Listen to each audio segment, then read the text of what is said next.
Manjula madam என்னன்னா தேர்தல் சமயத்துல ஐடி ரைடு வரதும் இன்னும் குறிப்பா சொல்ல போனா தேர்தல் பறக்கும் படையினருடைய ரைடையும் நிறைய சந்தேகங்கள் கிளப்புதே. ஏன்னா யார் வீட்டுல ரைடு போறாங்க, அவங்களுடைய பின்னணி என்ன, எதனால அவங்க மேல இவ்வளவு குற்றச்சாட்டுகள் விமர்சனங்கள் எல்லாம் இருந்தது அப்படிங்கிற ஒரு கேள்வி இருக்கு இல்லையா? அப்படின்னா இவங்களுடைய சந்தேகங்கள்ல நியாயமானது அப்படின்னு தானே நம்ம பார்க்கணும். அப்ப பணப்பட்டுவாடாக்கு ஏதோ பிளான் இருந்திருக்கு போலியே. பணப்பட்டுவாடுக்கான பிளான் இருக்கு அப்படின்னு சொன்னா அப்போ எல்லா கட்சிக்குமே அது பொதுவானது தான். அதை ஒரு கட்சிக்கு மட்டும் வைக்கிறது அப்படின்றது சரியான ஒரு வாதமா இருக்கு. யார் பணப்பட்டுவாடாவுக்கு பிளான் பண்றாங்களோ அவங்க மேலதானே ரெய்டு போவாங்க. அதான் ஏன் சொல்றேன், நீங்க எல்லாத்தையும் பொதுப்படையா எல்லா கட்சியும் சொல்ல முடியும். அதான் ஏன் இதை நான் சொல்றேன் அப்படின்னா, இப்போ 5 மாநிலங்கள்ல சட்டசபை தேர்தல், இதுல 651 கோடி இப்போ பறிமுதல் பண்ணியிருக்கிறதா, அது பொருளாகவும் இன்னும் பணமாகவும் அப்படி அப்போ அந்த மாதிரியான சூழல்ல அப்போ அங்கேயும் போய் இங்க இருக்கக்கூடிய ஒரே கட்சி தான் பணம் கொடுத்துச்சு அப்படின்னு சொல்றதுக்கான எந்த முகாந்திரமும் இல்லை. அப்போ பணப்பட்டுவாடா அப்படின்றது எல்லா கட்சியுமே இருக்கிறதுனால தான் 170 கோடி தமிழ்நாட்டுல மட்டும் பிடிபட்டு அப்படின்னு சொல்றாங்க. எல்லா கட்சியும் இருக்கு, அதனால திமுகவும் பிளான் பண்ணுது அப்படின்னு சொல்ல வரீங்களா? அப்படின்லாம் நான் சொல்ல வரல. அப்புறம் நீங்க அதை நியாயப்படுத்துறீங்களே பணப்பட்டுவாடாங்கிறது. நியாயப்படுத்த நீங்க சந்தேகம் இந்த பக்கம் திருப்பீங்க. எப்படி பணப்பட்டுவாடா நீங்க சொல்றீங்கன்னு நீங்க கேள்வி கேட்டிருக்கலாம், இல்ல பணப்பட்டுவாடா இல்லன்னு நீங்க மறுத்து இருக்கலாம்.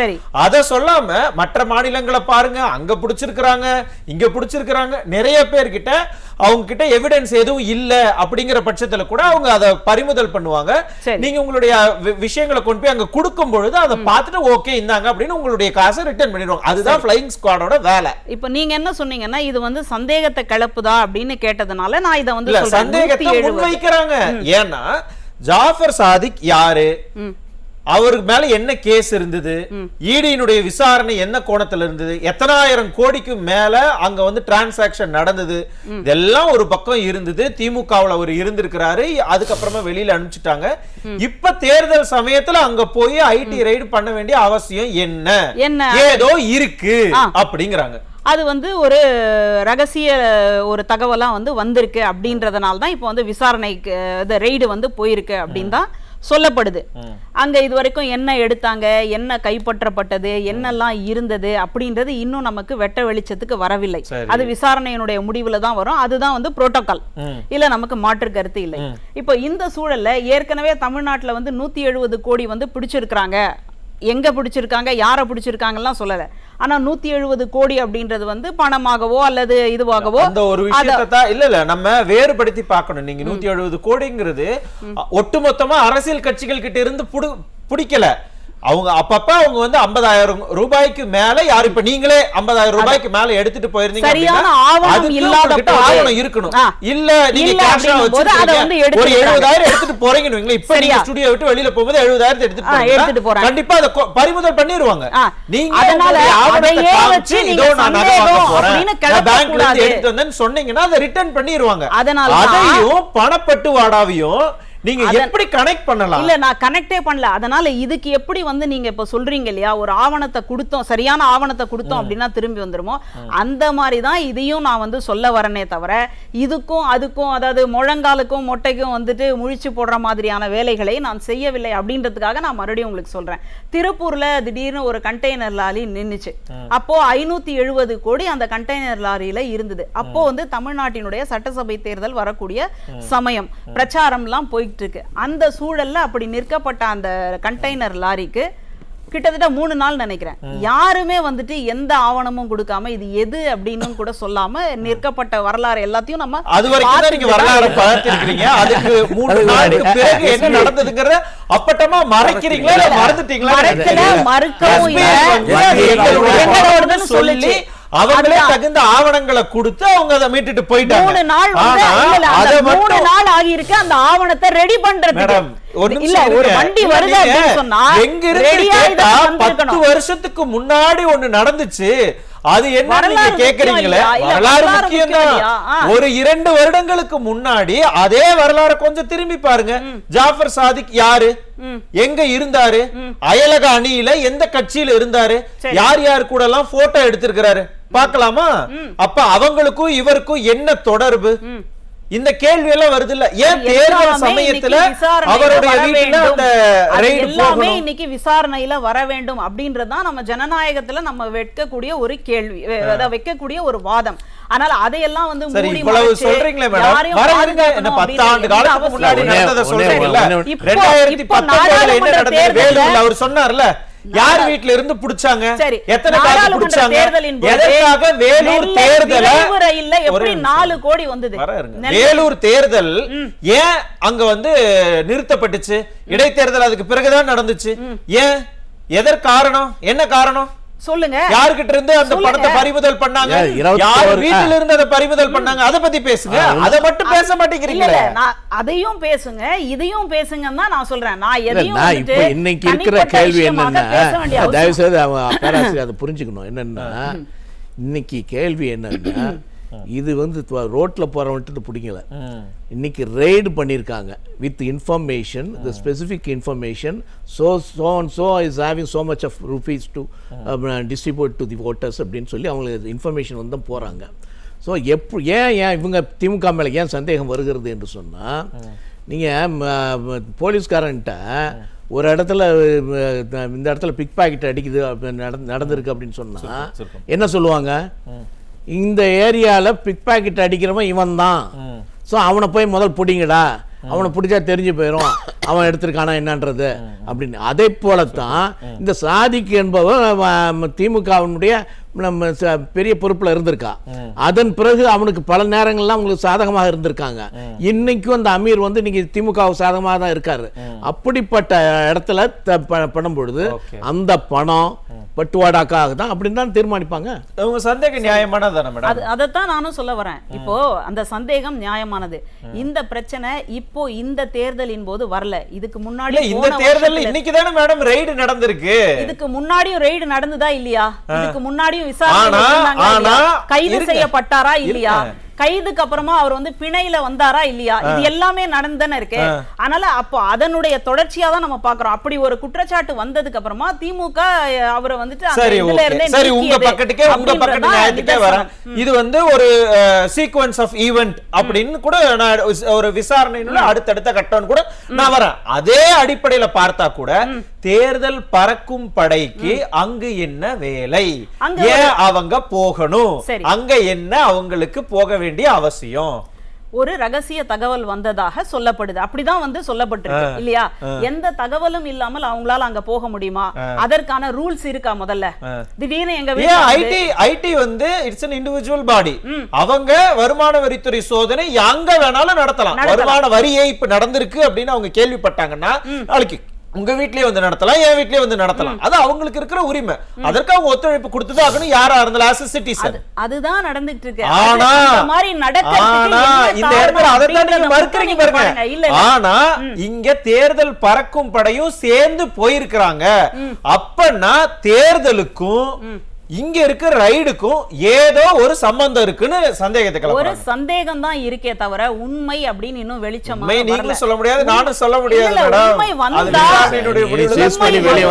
நம்ம வந்து ஏத்துக்க போறோம். துரைமுருகன் வீட்ல ரைட் பண்ணும்போது தெரியும் அப்படின்னு நிக்க போறது இல்ல. உண்மை அப்படின்னு வரட்டும், நம்ம ஏத்துக்க தான போறோம். சொல்லுங்க, அவரோட கேள்விக்கு சேர்த்து பதில் சொல்லுங்க. KN நேரு விஷயத்துல கிட்டத்தட்ட 2000 கோடி ரூபாய் அவர் வந்து லஞ்சமாக பெற்றிருக்கிறார், அதிகாரிகளுக்கு வேலை கொடுக்கிறதுக்கும் டிரான்ஸ்ஃபர் செய்யறதுக்கும் சொல்லியிருக்கு. இடி கிட்டத்தட்ட 282 பக்கம் உங்களுக்கு வந்துட்டு குற்றப்பத்திரிகையா கொடுத்து உங்களுக்கு வந்துட்டு வழக்கு பதிவு பண்ணுங்க டிஜிபி கிட்ட கொடுத்து கிட்டத்தட்ட 4 மாசம் ஆக போகுது. ஏன் இது வரைக்கும் பண்ணாம இருக்கீங்க? அப்போ இடி ஒரு குற்றப்பத்திரிகை கொடுக்குது, அதுக்கான தரவுகளை கொடுக்குது, அதுக்கு முகாந்திரம் இருக்குன்னு சொல்லுது. சொல்லியே நீங்க இது வரைக்குமே வழக்கு பதிவு பண்ணல. கோர்ட்டும் உங்களை கூப்பிட்டு கண்டிச்சிருக்கு, ஏன் நீங்க வழக்கு பதிவு பண்ணல, இதுல முகாந்திரம் இருக்கு. இடி கிட்ட அனைத்து தஸ்தவேஜுகளும் கொடுத்துருக்காங்க, கிட்டத்தட்ட 282 பக்கத்துக்கு கொடுத்துருக்காங்க. கொடுத்தும் நீங்க ஏன் இது வரைக்கும் நடவடிக்கை எடுக்கல, ஏன் வழக்கு பதிவு பண்ணல? வழக்கு பதிவு பண்ணாதான் இடி உள்ள வந்து விசாரணை பண்ண முடியும், இடி வந்து விசாரணைக்கு அழைக்க முடியும். வழக்கு பதிவு பண்ணாம இடி உள்ள வர முடியாது. இந்த வழக்குக்கு வந்து காவல்துறை வந்து வழக்கு பதிவு பண்ணணும் அப்படின்னா இங்க இருந்து ஒரு கம்ப்ளைண்ட் யாராவது கொடுத்திருக்கணும் அப்படின்றது விதிமுறை.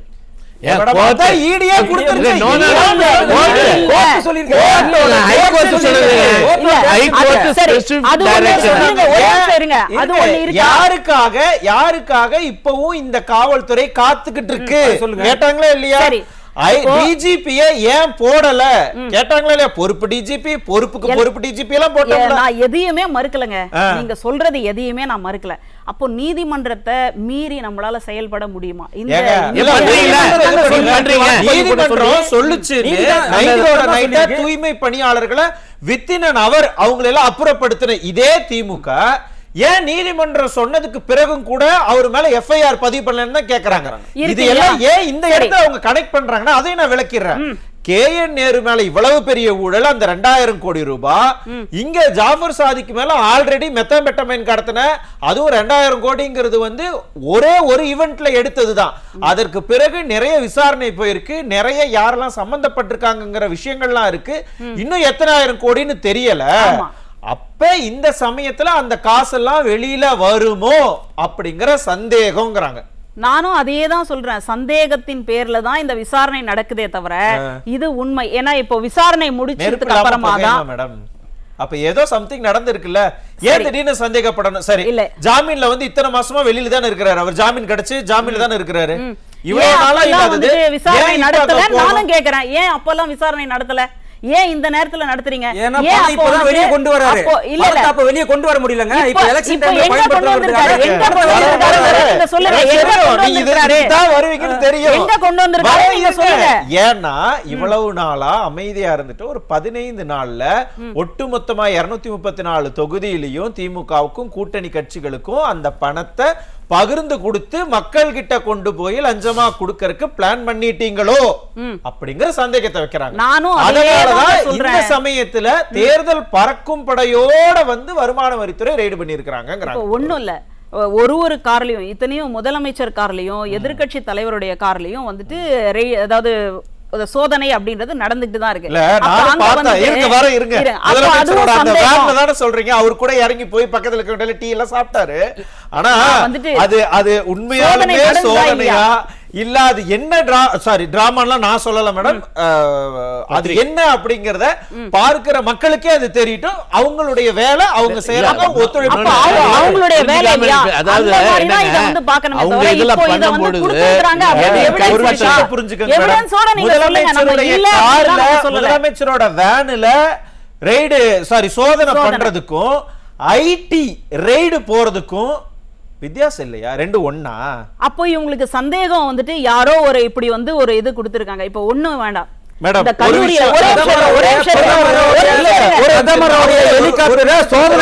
சொன்னது உங்க கட்சி. வரேன் சார். திமுக சொன்னாங்க பிரதமருடைய ஹெலிகாப்டர் சோதனை சொன்னாங்கங்களா இல்லையா? இப்ப என்னன்னா நீங்க இப்ப சொல்றது வந்து ஃளையிங் ஸ்குவாட் வந்து அங்கங்க நிப்பாங்க. அந்த சோதனை சாவடியை கடந்து போகும் பொழுது டக்குன்னு எந்த வண்டியை வேணாலும் நிப்பாட்டுவாங்க, அந்த வண்டியை சோதனை போடுவாங்க, ஏதாவது இருந்தா பதிமுதல் பண்ணிட்டு மிச்சத்தை அனுப்பிச்சு விட்டுருவாங்க. அதுதான். ஆனா இங்க என்னன்னா உளவுத்துறையில இருந்து ஒரு ரிப்போர்ட் வந்து ஒரு இன்ஃபர்மேஷன் வந்து வீட்டுக்கு ரெய்டு போறாங்க. சரி, நீங்க வந்து ஃளையிங் ஸ்குவாடோட சர்ச்சிங்க்கும் ரெய்டுக்கும் வித்தியாசம் இருக்கு. நீங்க ரெண்டையும் சேர்த்து அதே மாதிரிதான் இதுன்னு சொல்லி ஏன் தப்பிச்சுக்கணும்னு நினைக்கிறீங்க? தப்பிச்சுக்கணும்லாம் நினைக்கவே இல்லை. இப்போ ரெய்டு போறாங்க அப்படின்னா அதுக்கு வந்து என்ன காரணம்? ஒரு தகவல் வந்திருக்கிறதுனால தானே ரெய்டு போயிருக்காங்க. அப்ப யாரோ ஒரு தகவல் சொல்லியிருக்காங்க. இப்ப நான் ஒரே ஒரு உதாரணம் மட்டும் கேட்கிறேன். இப்போ ஒரு கல்லூரியில வந்து குண்டு வைக்கப்பட்டிருக்கு அப்படின்னு ஒரு தகவல் வருதுன்னு வச்சுக்கோங்க, அலைபேசி வழியாக. உடனே என்ன பண்ணுவோம்? இருக்கிற மாணவர்களை எல்லாம் வெளியேற்றிட்டு உடனே சோதனைக்காக நம்ம கூப்பிட்டு எல்லாத்தையும் பார்த்துட்டு கடைசியில இல்ல அது வந்து வெறும்னே வதந்தி, இந்த வதந்தி வந்துட்டு இந்த மாதிரி இருந்து அந்த வதந்தியை வந்துட்டு நம்ம மதிப்பு கொடுப்போமா கொடுக்க மாட்டோமா? அது வந்து அந்த இடத்துல நீங்க சொன்ன அந்த குறிப்பிட்ட இடத்துல இதற்கு முன்னாடி அதே போல குண்டு வைத்தவர்கள் இருந்தாங்க இல்ல, அங்க அதற்கு நடக்கிறதுக்கு வாய்ப்புகள் அதிகமாக இருக்குங்கிற பட்சத்துல பதற்றமாகத்தானே அதை அணுகுவோம். அதே மாதிரிதான் 2000 கோடிக்கு அதிகமாக சம்பாரிச்சு வச்ச உங்க வீட்டுல இருந்து இங்க டிஸ்ட்ரிபியூஷன் நடக்கிறதுக்கு வாய்ப்பு இருக்கு. ஏன்னா அந்த எந்தெந்த அடிப்படையில டிஸ்ட்ரிபியூஷனுக்கு அங்க வாய்ப்புகள் இருக்குமோ அப்படின்னு எல்லாம் அவங்க பாத்துருக்காங்க. அதுதானே அவங்க பார்க்கணும். இல்ல அது அவங்க சரி பார்க்கணுமா பார்க்க கூடாதா? அதுக்காக தானே அவங்க அங்க இருக்காங்க. அதனால தான் வந்து சோதனை பண்ணிருக்காங்க. அவங்களுக்கு ஒரு தகவல் வந்திருக்கு. நீங்க ரொம்ப லாபகமா ஒரு விஷயம் இல்ல, ஒரு டாக்டிக்ஸ் நீங்க யூஸ் பண்றீங்க. என்னன்னா இல்ல மஞ்சுளா மேடம், நீங்க ஒரு பெரிய டாக்டிக்ஸ் என்னன்னா ரெய்டு தானே, ரெய்டு நடக்கிறது சகஜம் தான். ஏன் அவர் வீட்ல நடக்குது. சரி, இப்ப வேற யாராவது ஒரு வீட்லயோ இல்ல வேற யாராக்காவது சம்பந்தப்பட்டவங்க இல்ல சம்பந்தமே இல்லாதவங்க கிட்ட நீங்க சொன்னீங்கன்னா yes it has to be searched, அதுக்கு அப்புறம் விசாரணை போய் தான் ஆகணும். ஆமா. ஆனா இங்க விஷயமே என்னன்னா ஜாஃபர் சாதிக்கும் அவரு கூட தொடர்பு இருக்கிறவங்களுடைய வீட்ல நடக்கிறது தான் இங்க பெரிய விஷயமே. அந்த புள்ளியில நிக்காம நீங்க வேற வேற புள்ளியில எல்லாம் நீங்க போறீங்க. மறுபடியும் என்ன கேக்குறான்னா, அவரு இந்த கட்சியிலேயே இல்ல, கட்சியிலேயே இல்லாத ஒரு நபர் வந்துட்டு இந்த மாதிரி பணம் கொடுத்தாருன்னு இதைத்தானே ரொம்ப நேரம் எதிர்பார்த்துட்டு இருக்கேன். இப்ப வந்துட்டீங்க கட்சியிலேயே இல்லதான். ஆனா இதனுடைய இன்னும் அந்த விசாரணை முடியலையே. இடி கேஸ் முடிஞ்சிருச்சா, க்ளோஸ் பண்ணிட்டாங்களா? அவர் ஜாமீன்ல தான் வெளியில இருக்கிறாரு, ஜாமீன்ல தான் வெளியில இருக்கிறாரு. அப்ப அவர் கூட யாரெல்லாம் தொடர்புல இருந்தாங்களோ அவங்களோட என்ன தொடர்பு? ஏன்னா எல்லாரும் கூடவும் அவர் போட்டோ எடுத்திருக்கிறாரு. ஏதோ இப்ப கூட நீங்க பார்க்கலாம் யார் யார் கூட எல்லாம் ஒரு நெருக்கமா இருந்திருக்கிறாருன்னு. அவங்களும் கேண்டிடேட்டா நிக்கிறாங்க. அங்க ஏதாவது இவர் மூலமாக வெளியில வர்றதுக்கு வாய்ப்பு இருக்கோங்கிற சந்தேகம் தான். அது அவங்களுடைய கடமை இல்லையா? அதத்தானே அவங்க செய்யறாங்க. அவர் வீட்ல மட்டும் நடக்கல, அவர் 15 இடத்துல நடக்குது. டிஸ்ட்ரிபியூஷன் பண்றது கடமைன்னு சொல்றீங்களா? இல்ல இல்ல, அந்த சோதனை செய்யக்கூடியது அப்படின்றது அந்த பறக்கும் படையினுடைய ஈடியினுடைய கடமை. சோதனை வந்து இட் இஸ் a process. சரி, நான் அதுக்குள்ள போகல. நீங்க என்னன்னா சோதனை தான் பண்ணிட்டு போட்டுங்கறீங்க. ஆனா திமுகவுடைய கடந்த காலத்துல எடுத்து பார்த்தோம்னா கரூர் தொகுதிக்கு இவ்வளவு போயிருக்கு, திருவண்ணாமலைக்கு இவ்வளவு போயிருக்கு அப்படின்னு சொன்னாங்களா? இன்னும் வரல. அந்த எவிடன்ஸ் எல்லாம் மறைச்சு வச்சிட்டீங்களோ? திடீர்னு ரெய்டு வருவாங்கன்ட்டு திடீர்னு ரெய்டு வந்திருக்காங்க, மறைச்சு வச்சிட்டீங்களோங்கறதுதான் நீங்க சொல்றீங்க. பார்க்கலாம். என்ன விசாரணை முடிவுல தெரிய வந்ததான போகுது. பூனைக்குட்டி வெளியில வந்ததான் ஆகணும். நான் வர இருங்க. நீங்க கேட்ட மாதிரி என்னன்னா 2 நாள்ல இன்னும் ஓபனா எல்லாமே வெளியில வந்துரும். ஆனா பணப்பட்டுவாடா மட்டும் கிடையாது, ஜாஃபர் சாதிக்கோட யாரெல்லாம் தொடர்பு இருந்தாங்கங்கிற விவரம் கூட வெளியில வரலாம். அது பெரிய தாக்கத்தை ஏற்படுத்தலாம் அப்படின்னு சொல்றாங்களே, அதான் பயமா? இல்ல இல்ல, நம்மளும் அதுதானே கேக்குறோம். அதாவது ஒரு குற்றச்செயல் நடக்குது அப்படின்னு சொன்னா அதுக்கு துணை போறது வந்து ஒரு நல்ல அரசாக இருக்காது. அப்படியான ஒரு அரசை மக்களே இது விரும்பவே மாட்டாங்க. மக்கள் சரியான பாடத்தை வந்து நிச்சயமா கொடுப்பாங்கங்கறீங்களா? 26ல ஆமா, இங்க வந்து பாத்தீங்க அப்படின்னு சொன்னா இப்படி இல்ல. அப்ப இந்த ஜாஃபர் சாதிக் கூட யாரெல்லாம் போட்டோ எடுத்தாங்கன்னு இன்னொரு முறை வேணா போட சொல்லவா? அத வேணா பாக்குறீங்களா? நான் ஒரு உதாரணம் சொல்றேன். யாரெல்லாம் இருக்காங்க? நான் ஒரு உதாரணம் சொல்றேன். இப்போ நான் இந்த மாதிரி நியூஸ் டேல வர்றதுனால என்ன வந்து கொஞ்சம் பிரபலமா நினைச்சு இப்ப என்னோட வந்து செல்ஃபி எடுத்துக்கிறாங்க. அவங்க யாரு என்னன்னு கூட எனக்கு தெரிய மாட்டேங்குது. ஒருவேளை அவங்க ஏதாவது ஒரு குற்றச்செயல்ல வந்து நீங்களே உங்களுடைய தரத்தை இப்படி எல்லாம் சொல்லிக்கலாமா? இல்ல நீங்க வரீங்க, உங்களுடைய வாதத்தை வைக்கிறீங்க, அதுல இன்ஸ்பயர் ஆகி கூட எடுக்கலாம். ஆனா ஜாஃபர் சாதிக் யாரு, என்ன காரணத்தால அவருக்கு வந்து அயலக போஸ்டிங் வாங்கினாப்ல, எப்படி வாங்கி இருப்பாப்ல, எப்படி டக்குன்னு முதலமைச்சரோடு துணை முதலமைச்சரோடு நாடாளுமன்றத்துல திமுக தலைவராக இருக்கிற கனிமொழியோடு எப்படி அவங்க டைரக்டா போறாங்க? அவங்க போட்டோ மட்டும் இங்க பிரச்சனை கிடையாது. இங்க இஷ்யூவே என்னன்னா அந்த கான்டாக்ட் எப்படி கிடைக்குது, அவ்வளவு க்ளோஸ்னஸ்க்கு எப்படி போறாங்க? ஒரு சாதாரண மனிதனுக்கும் வந்து இந்த அரசும் அரசியலும் அதிகாரமும் போகணும் அப்படின்ற ஒரு கடைக்கோடியில ஒரு நேர்ல போறாங்க பார்க்க முடியுமாங்கறதெல்லாம் பார்த்துட்டு தாங்க இருக்கிறோம். ஒரு டிஜிபி அவார்டு கொடுக்கறாருன்னா அவன் யாரு, எங்க இருந்து பேக்ரவுண்ட் வெரிஃபிகேஷன் பண்ண மாட்டீங்களான்னு கேக்குறாங்க. இது நியாயமான கேள்விதான். நியாயமான கேள்விதான். இது வந்து நான் தப்பு அப்படின்னு சொல்ல மாட்டேன். அப்ப டிஜிபிக்கு அவருக்கு என்ன சம்பந்தம்ங்கிறது கூட வெளியில வரலாம், வரட்டும்ன்ற நான் வெயிட் அண்ட் see என்ன நடக்குதுன்னு பார்க்கலாம். இந்த எலெக்ஷன்ல என்ன மாதிரியான இம்பாக்ட் ஏற்படுத்துதுங்கிறதையும் பார்க்கலாம்.